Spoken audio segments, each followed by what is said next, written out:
Today on the channel, we're back at it with another set rankings with one of the most diverse Elite sets in quite some time. And today, we're going to rank it Elite 125. And the spirit of Ultimate Warrior will run forever!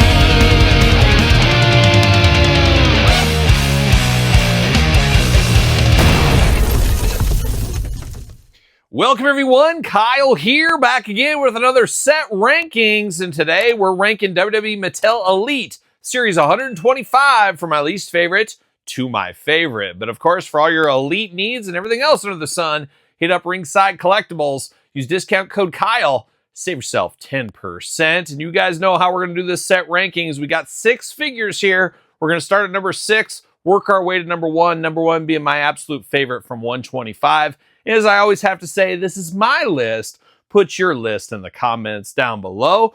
But a pretty good set right here. One of those sets that has a little of something for everybody, which is pretty darn cool. You do get the Samoan Werewolf, Jacob Fatu. We get Cody, guys that have had figures before. Mainstay stars of the WWE over the last couple of years. So you got to have those here. But then you get a legend in Crush returning back to the line, which is really fun to have. And then Coco Beware back in the line, or for the first time ever in the line here. He was supposed to be in the line like 40 sets ago, got canceled, not sure what happened. Finally got him here, a fabulous, fabulous Coco Beware figure. So you get 2 figures that could have been in the Target Legends line if they wanted to. So great to see that. And then you get 2 first-timers in the line in Julia and Stephanie Vacour. One from Raw, one from SmackDown, both from NXT at one time. Very cool new female blood in the line. So truly one of those lines that has something for everybody, which is really, really fun to see here. So this is one of the best Elite sets in quite some time. And we've had a lot of good Elite sets as of late, but there can only be one. It's like Highlander around here. So it's going to be tough to pick out of these 6. But like I said, we're going to start number 6, work our way to number 1. Far as paint application issues, really no paint app problems in this set. We've had a lot of problems as of late. We do have some issues, though, with some of the ankles still, specifically the right ankle. I'm not exactly sure why that is the holdup. We saw the same thing when we had issues with the legs. It was always the right hip. So something about the right side of the body has been a little bit troublesome for the factory over there in Vietnam. But for the most part, pretty darn good here this go around. There's a few issues here and there. One that shipped at the same time as these that isn't part of this set is the John Cena Top Picks, which is a great figure. Very cool figure. I like a lot about it, but the hat's a little goofy, but we have extremely weak wrists on that one. You remove the hand and put in the open hands there, just spin around there. We see a little bit of that with some of these figures here, so there is some issues with the hand still, but all in all, we've come a long way over the last year with Mattel. They've made a lot of improvements to some of the factory issues, especially with this set right here. But I should mention the biggest flaw of this set, and I thought it was just me, but apparently it's going on everywhere, is poor Frankie. Poor Frankie the Macaw. His tail is broken out of the package. Mine, it was just hanging on by a thread, and of course did break off when I handled it. I did put super glue on it. It did work. We shouldn't have to do that, but that's probably what you're going to have to do. It's just very disappointing, especially Frankie, first time in the line himself. One of the greatest birds in wrestling history. Todd McFarlane, I think we can get a cosign on that. The greatest bird in wrestling history. But that is a big fault out of the package. So if you haven't unboxed your Coco yet, be extra careful with Frankie. Just the word of the wise is what we're going to say. But let's kick it off. Let's start at number 6. Let's work our way to number 1. Number 6, easy for me to pick right here. This one has seemingly the most budget cuts to it. It is the WrestleMania Cody. Love Cody, love the WrestleMania gear, but no code, no entrance, nothing. It's just getting the most out of your molds here so you can get some new technology with some of these other ones. And if they're going to do that, I think Cody's the guy. We get so many Cody figures between all the lines. I'd love a little bit more love to Coco Beware, Julia, Crush, or, of course, Stephanie Vacour. So I'm okay with that. But somebody's got to be last. Going to be Cody very easily for me right there at number 6. But now it gets extremely difficult here because this is really the ones I really, really liked. But I guess somebody's got to be number 5. And you know what? I think I'm going to go Stephanie Vacour at number 5. I know people are going to be a little upset with that one there. I do think, no, I'm Crush taking a header on me right here. You're right, Crush. And I was just going to say, I think I'm going to take that back. I'm going to go Jacob Fatu number 5 and Stephanie number 4 is what I'm going to do. And Crush kind of burying the lead a little bit on that one here.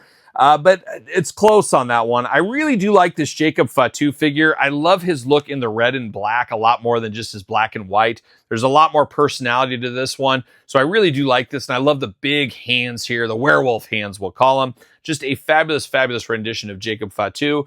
However, we've had a lot of Jacob Fatus. We've even had an ultimate version. So maybe just a hair less special than Stephanie Vacour. And I do think there's going to be better Stephanies in the future. I think they really nailed the face on this one here. And I can't wait to see the other faces they have. The horns are pretty rough on this one, though. They do not stay put very good. They're a little wonky when you look at it. So that is something it has going against it. I do like the soft goods train against it as well. A very good first time in the figure, but I do think there's better Stephanies in the future for us here. So that's one thing I would note there. So that's 6, 5, 4. Now we go to 3, and we're going to go to Julia. I like this figure a whole lot, but I also think maybe there's better figures in the future. But this one seemingly got a lot of extra love with some new sculpting in those arms. I like the mask here. I like the look with her kind of pulling the mask off just a little bit. There's a lot to like about this one. I love the crazy hairdo on her as well. I think we've seen on WWE TV that it would be flipped around if we're talking popularity of the performers, as I think Stephanie is one of the most popular females on the roster at this point here. And Julia, maybe not living up to the expectations so far over there on SmackDown. I guess your mileage may vary how you feel about that, but I do think she does have a hair better figure than Stephanie Vacour here in Series 125, which means there can only be 2 left, and pretty easy to do for me. We're going to go Crush number 2, the Birdman Coco Beware at number 1, even with the Frankie issues, but Crush obviously needed him. We just recently got Axe and Smash. You got to have Crush out there. Thankfully, they came to the Legends deal. Once again, just like Axe and Smash, I do think there's going to be better Crush figures in the future. We'll get more Axe and Smash figures in the Mattel line than we will get Crush Demolition, but I wouldn't be shocked to see an Ultimate Edition of this one in the future to go with Axe and Smash. That would be great with all the different heads. You can do all kinds of different stuff. I think there's meat on the bone there. I do like the improved head on this one. I wish he was a little bit taller, but I think that's the fault of Axe and Smash being maybe too tall, not Crush being too tall, depending how you look at it. But a must-have figure, especially if you didn't have the last one. And constant learning, constant improvement. This one is better than the last one in the head sculpt, and the mask fits better on this one. So I do give it points for that.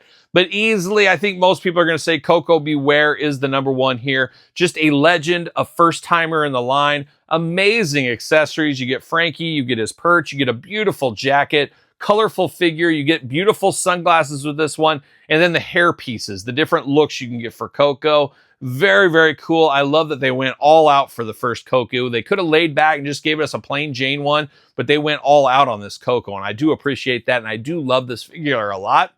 I do think there's more Coco meat on the bone, too. We'll get an Ultimate Edition part of the Coliseum collection. Fingers crossed on that. But you can get the yellow-haired, the blue-haired Coco from over the years, different tights. Heck, they could throw it back to the old Memphis days if they really wanted to. Give us the Pile Driver album Coco. There's meat on the Coco, meat on the Coco bone still. Feels weird to say that. There's meat on the Frankie bone, too. And it tastes good, let me tell you. But I would love to see some more Coco Bewares, and I'm sure he'll be in the Target Legends line eventually. Like I said, the Ultimate line, and who knows, maybe another Elite line here. But a very, very strong set for me. I loved 125, and we're still early in 2026, but this is truly one of those lines I think we'll look back and say, there really was something for everybody with this line. And I think Mattel needs to get back to this a little bit more often, where you give us some crazy modern tip-top talent, some first-timers in the line, some newcomers, and then legends. It doesn't have to be first-time in the line legends, but a couple of legends in the traditional Elite line every once in a while isn't a bad thing. Don't just save them for Target and Walmart and maybe Ringside. Put them in the traditional line so everybody has a chance at them equally. I would love to see more of that. But a strong, strong one here with 125. But what say you guys and gals out there? What's your set rankings look like? Let me know in the comments down below. And you made it this far, don't forget to like the video. Don't forget to subscribe to the channel. Turn on the old notification bells. We got videos every single day. And then some. We got even more content for you on Patreon, YouTube channel memberships. Videos every single day. You guys know how we do over there. Appreciate the support. Sir Paul64 on the X, _Kyle_Peterson on Threads, Instagram, TikTok, and the Kyle Peterson Show at gmail.com, which is also the name of my podcast, The Kyle Peterson Show. Available wherever podcasts are found with video cast on YouTube. So for Set Rankings Elite 125, I'm Kyle. See you guys all real soon. There's some strange shit going on in this house, and I know damn well it is. Well, are we gonna dance or are we gonna play? See you later!